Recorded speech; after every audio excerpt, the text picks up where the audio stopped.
Welcome to this module. Here we will be considering the cell material.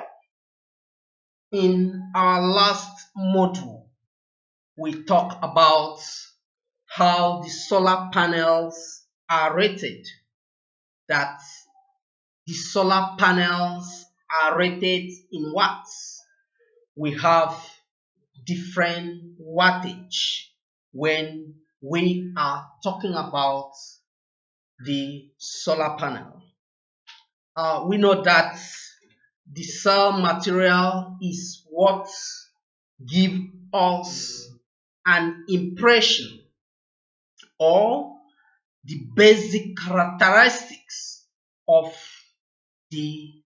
any solar panel, and it is an established fact that the most used cell material during solar panel manufacturing is the crystalline silicon, the sand that we have in our environment, the second most abundant element in the world.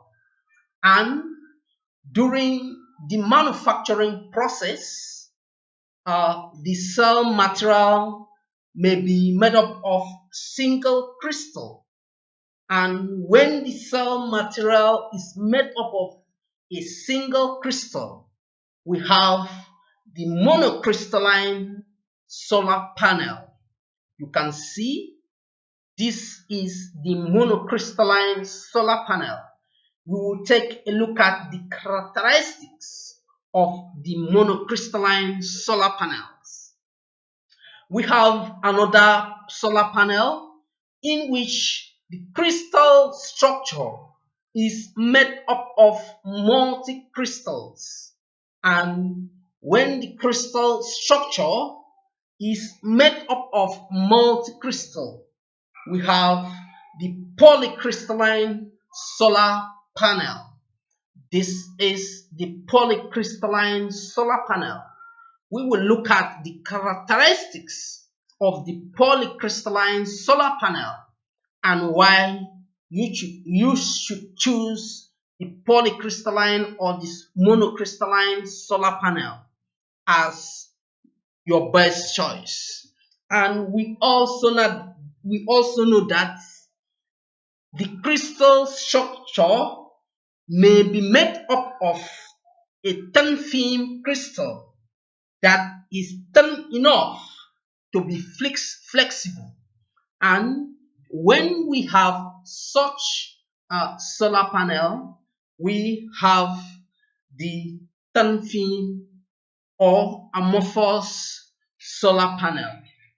Based on these three categories of the manufacturing process of the solar panel, we have the different types of solar panels available in the market.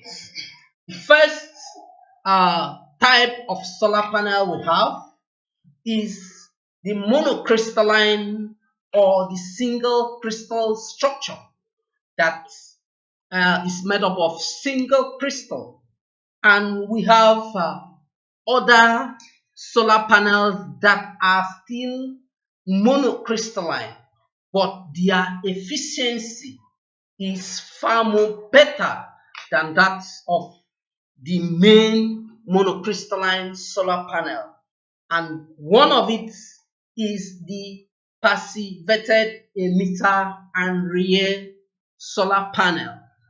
Its efficiency is better than that of the conventional monocrystalline solar panel.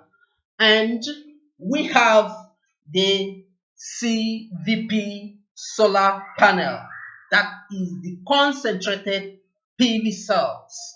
We will take a look at the characteristics and why you should choose each of these solar panels for your project.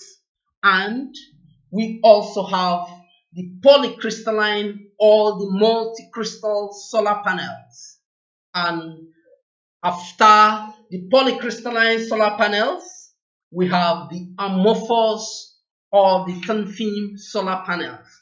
We are going to take a closer look at each of these solar panels and what should inform you of choosing each of the solar panel type during a particular solar system project.